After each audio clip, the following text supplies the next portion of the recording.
Graça e paz a todos os nossos queridos e amados irmãos em Cristo que nos acompanham aqui no canal Palavra Viva e Fiel. Vamos para a nossa quinta lição deste novo trimestre de 2021.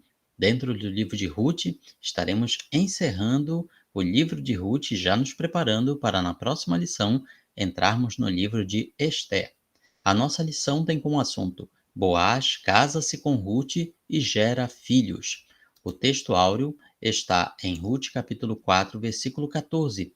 Então as mulheres disseram a Noemi: Seja o Senhor bendito, que não deixou hoje de te dar um neto que será o teu resgatador, e seja afamado em Israel o nome deste. A leitura bíblica está no livro de Ruth, capítulo 4, versículos 1 a 22. A verdade prática nos fala que Deus tem um mundo em suas mãos e os seus olhos procuram os fiéis da terra. Também nós temos os hinos sugeridos da nossa harpa cristã, que são os de número 27 e 126. Na introdução, nosso comentarista destaca que, de modo empolgante, o escritor detalha o processo legal pelo qual Boaz se tornou o legítimo resgatador, ou remidor, e se casou com Ruth, de modo que o filho deles foi o herdeiro de Elimeleque. Elimeleque, só lembrando, ele era marido de Noemi e pai do Malom e Quilion, que tinham casado com Ruth e Orfa. O primeiro tópico nos fala sobre o direito transferido a Boaz. Lembrando que na lição passada, Ruth tinha procurado Boaz e se apresentado como uma pessoa que precisava de um resgatador, de um remidor, e Boaz era essa pessoa. Porém, Ruth fica sabendo através de Boaz que há outro resgatador, há outro remidor que tem mais preferência, que tinha precedência sobre ele. Então ele se compromete a procurar esta pessoa que Ruth não conhecia, e pelo jeito Noemi também não, e propor que eles fizessem o processo de remissão ou resgate, que envolvia não apenas a questão do patrimônio, mas também de casar com Ruth, gerar nela um filho que seria o herdeiro dos falecidos. Esse era o costume, a tradição naquela época, e também era parte da lei de Moisés. Então é disso que vem falando sobre o primeiro tópico, esse processo legal. Boaz vai à porta da cidade, que era o local onde aconteciam as assembleias, as reuniões, digamos assim, como se fosse o fórum da cidade, que era um dos portões, e assentou-se ali. Eis que o resgatador de que Boaz havia falado ia passando, então ele disse: Ó fulano, a Bíblia não detalha o nome dessa pessoa, chega-te para cá e assenta-te. E ele se virou e assentou. Então nós vemos que Boaz ele toma a iniciativa de procurar esta pessoa e de explicar o que estava acontecendo, explicar que ele era o resgatador ou remidor que poderia solucionar aquela questão.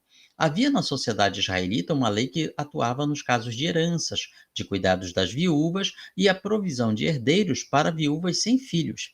A causa em questão era decidir formalmente qual dos homens, Boaz ou esse outro parente mais chegado, seria o resgatador da família de Elimeleque.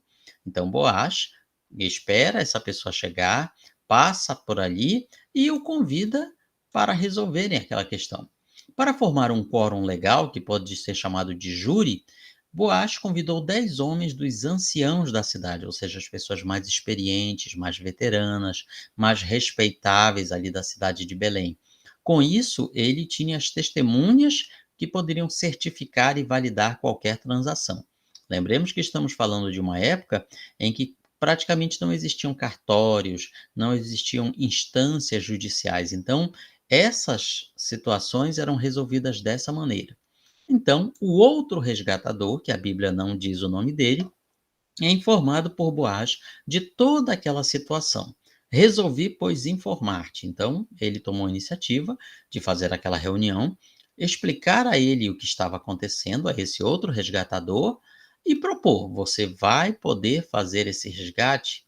Então, Boaz oferece ao parente duas opções: se desejar servir como parente resgatador, que o fizesse; se não se interessasse ou se sentisse impedido, que declarasse. Boaz deixa claro que não havia outro, somente eles dois. Com isso, ele tem a resposta desse parente, desse resgatador: Eu a resgatarei. Com isso, o parente assumia seu dever de ser o resgatador ou remidor de Noemi. Porém, Boaz também lembra a essa pessoa que há uma outra condição. No dia em que tomares a terra da mão de Noemi, também a tomarás da mão de Rute, a moabita, já viúva, para suscitar o nome do esposo falecido sobre a herança dele. Então ele mostra que não era apenas uma questão de terras, de redenção da propriedade, mas também de levantar descendência, linhagem sobre o esposo falecido, ou seja, sobre aquela descendência que se esgotou em Elimeleque, Malom e Quilion. Quando ficou sabendo disso, aquele outro parente, aquele outro fulano, declinou do seu direito em favor de Boaz e justificou que não poderia efetuar o resgate para não prejudicar a sua própria herança. Que prejuízo seria esse? Ele poderia ter que pagar pela terra e ter de entregá-la ao primeiro filho que teria com Ruth, o herdeiro legal de Elimeleque. E mais ainda, teria suas despesas aumentadas, porque ele teria a obrigação legal de sustentar a Ruth e a Noemi. Então, aquele homem responde a Boaz dizendo: redime tu o que me cumpria resgatar. Ou seja, ele transfere a Boaz a responsabilidade de fazer aquele resgate, aquela remissão. Com isso, Boaz agora tem a posse do direito de remir a terra de Elimeleque, casar-se com Ruth e prover um herdeiro para a família de Noemi. Ele cumprirá a promessa que tinha feito a Ruth de ser o seu resgatador ou remidor. Com isso, nós vemos o encerramento dessa questão legal, que não dependia de Ruth ou de Noemi, mas tão somente da ação de Boaz. Nós vemos que Boaz, ele foi bastante prático, ele não deixou aquela questão se arrastar por muito tempo, porque demandava também urgência. Passamos com isso ao segundo tópico, casamento de Ruth. Disse, pois, o resgatador a Boaz: compra-a tu, e tirou o calçado. O que era isso? Era uma cerimônia que era um antigo costume em Israel. Quando um dos negociadores queria confirmar o seu acordo numa transação, tirava o calçado e o transferia para o parceiro, para outra pessoa. Com isso, com essa entrega do calçado desse outro parente para Boaz, ele estava abrindo mão do seu direito. Estava dizendo que Boaz agora tinha todo o direito de resgatar a herança de Noemi e de suscitar descendência para Elimeleque, Malom e Quilion através de Ruth. Então, suas palavras já eram uma declaração legal. Não é como nos dias de hoje, em que nós vamos ao cartório, celebramos todo um contrato com procurações e outros documentos necessários. Naquela época, isso não existia. Então, era feito dessa maneira, como um gesto simbólico para que ficasse confirmado que a pessoa tinha aberto mão do seu direito em relação ao outro. Com isso, Boaz pode agora se casar com Ruth. Também toma por mulher Ruth, a Moabita, que foi esposa de Malom, que por sua vez era filho de Elimeleque, para suscitar o nome deste sobre sua herança, para que este nome não seja exterminado dentre seus irmãos e da porta da cidade. Disto sois hoje testemunhas. Ele estava se dirigindo, falando aos anciãos e ao povo. Com isso, ele estava dando algo que no direito nós chamamos de publicidade daquela situação. Dessa forma, não havia ninguém que pudesse alegar algum impedimento, alguma situação que impedisse que Boaz e Ruth se casassem. Boaz levanta o objeto da questão. Também tomo por mulher Ruth, a Moabita. A nacionalidade de Ruth, o fato de ser viúva de Malom, configurava uma identificação legal da Moabita para ser substituta de Noemi. Por meio do casamento, seria perpetuado o nome do falecido, Elimeleque, e também de seus filhos Malom e Quilion. Assim, o primeiro filho nascido vivo de Ruth e Boaz seria dono da propriedade da família de Elimeleque e renovaria a esperança de Noemi, de que ela não iria morrer sem deixar descendência. E o povo que estava ali reunido, junto com os anciãos, disseram: somos testemunhas. Eles ratificaram todo aquele negócio, viram que estava tudo dentro da lei, tanto da lei civil quanto da lei mosaica, e abençoaram aquela união. Que o Senhor faça a esta mulher, ou seja, Ruth, que entra na tua casa, como Raquel e Lia, que ambas edificaram a casa de Israel. E tu, Boaz, arte valerosamente em Efrata, e faze-te nome afamado em Belém. Eles estavam desejando bênçãos a Boaz e também a Ruth. Eles estavam dizendo que essa mulher gere uma descendência longa, próspera e famosa. E realmente assim aconteceu. As manifestações deles foram até além, desejando que a bênção de Deus estivesse sobre Boaz e sua esposa. Usaram os nomes de Raquel e Lia, que eram as duas esposas de Jacó e as que geraram toda a nação de Israel, porque através de Raquel e Lia vieram os 12 filhos de Jacó, que deram origem cada um a uma tribo. Então veja que esse pedido era que Deus desse fertilidade a Ruth para ser mãe de uma distinta descendência. Então veja que para encerrar as manifestações de apreço, de homenagem, os votos de um bom casamento, as testemunhas dos anciãos disseram que o sucesso de Boaz somente seria possível por meio da prole, da descendência que o Senhor te der desta jovem. Veja que agora eles não a chamam mais de serva, não a chamam mais de moabita, mas agora esta jovem. Veja como Ruth, através das suas boas ações, através da sua sabedoria, através da sua paciência, ela alcançou a sua bênção. No terceiro tópico, nós vemos o final feliz, não apenas para Ruth, mas também para Noemi. Assim tomou Boaz a Ruth e ela passou a ser sua mulher. Coabitou com ela e o Senhor lhe concedeu que concebesse e teve um filho.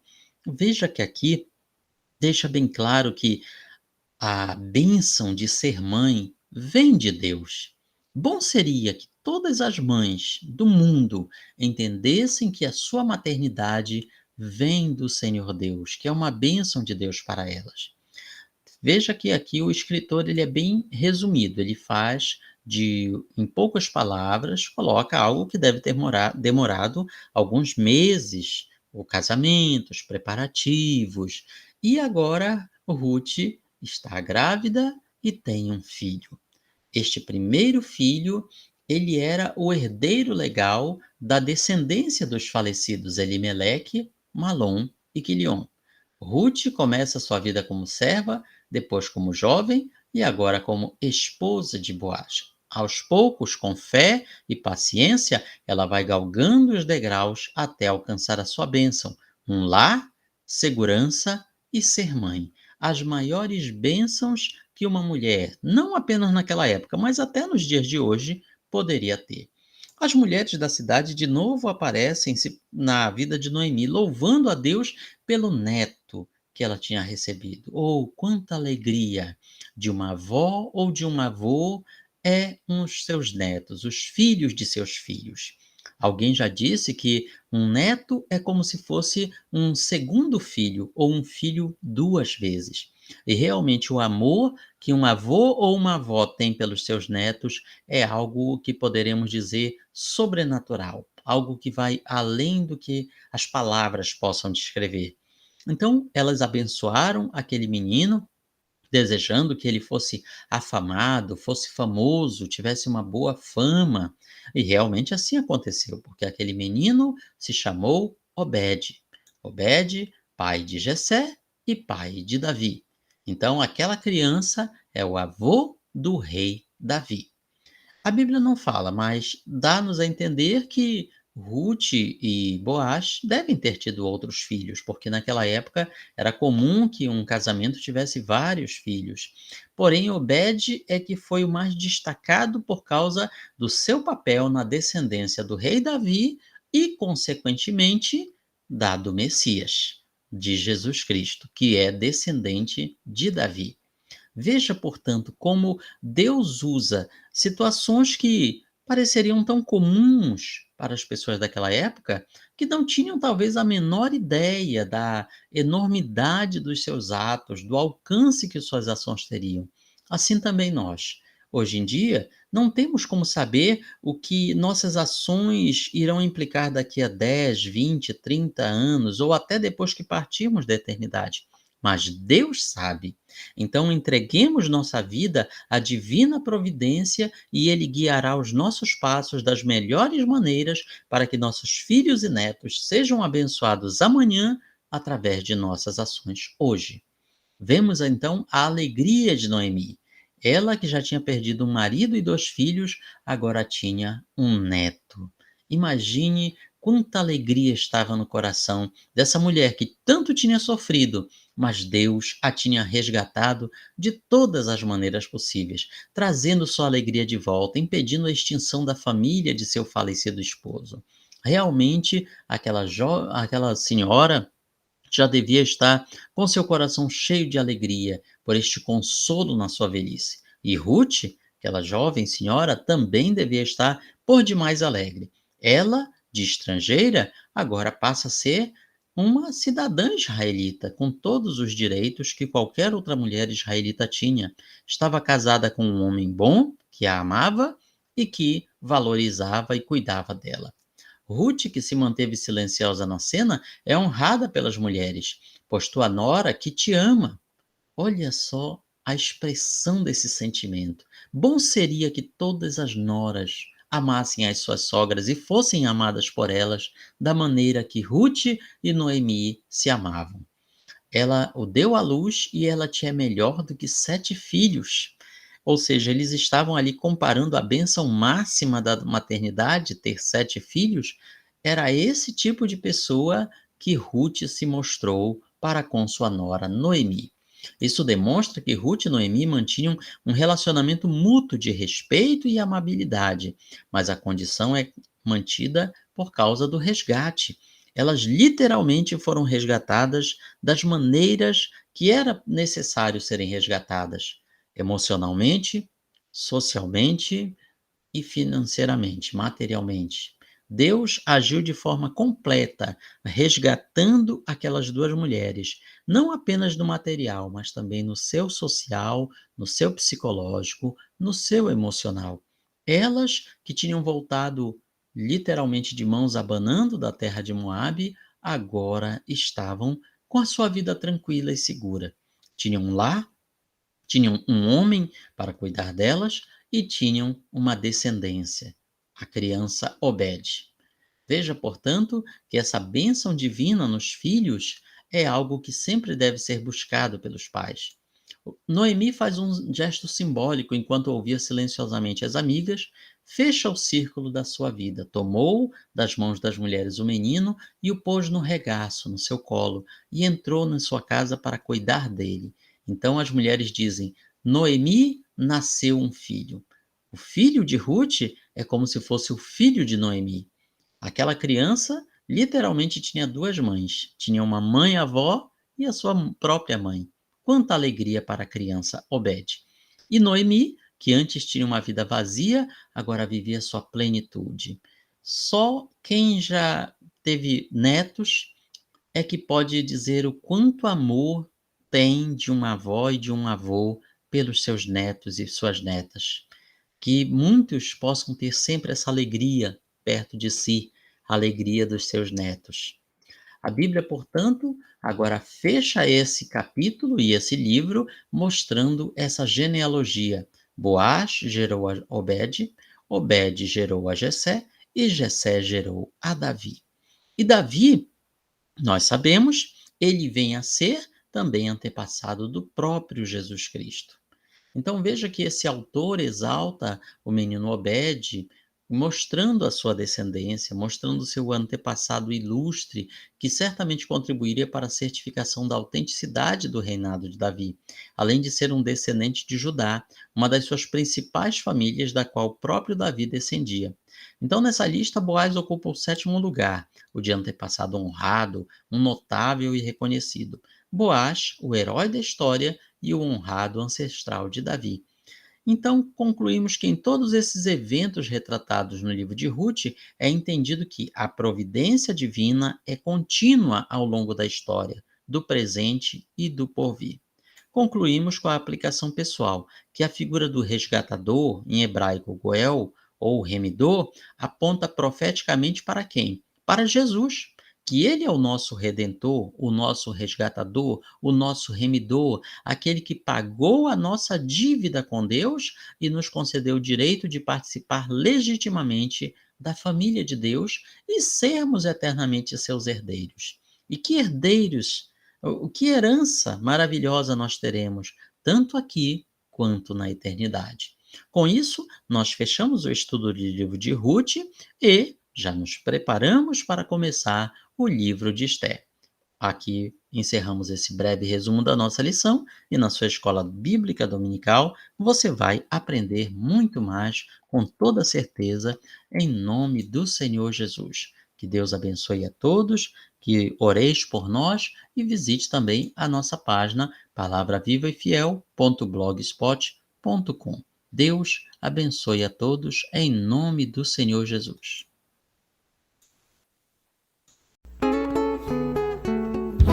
Esta é a nossa escola, escola dominical. Esta é a nossa escola, uma escola sem igual. Uma escola sem igual, que faz bem a toda gente. Quem não vem a essa escola, com certeza está doente. Com certeza está doente, ou estava trabalhando. Quem trabalha no domingo, o Senhor está roubando. O Senhor está roubando, o que chega atrasado, o seu nome fica ausente. Ele fica envergonhado, ele fica envergonhado por não saber a lição. Professor faz a pergunta, ele diz eu não sei não. Ele diz eu não sei não. Professor vai ensinar, ele senta no seu banco e começa a cochilar. E começa a cochilar. E não ouve o relatório, com certeza ele pensa que essa escola é um dormitório. Vamos, pois, meus irmãos, viver como bons cristãos, combater a negligência e plantar consagração.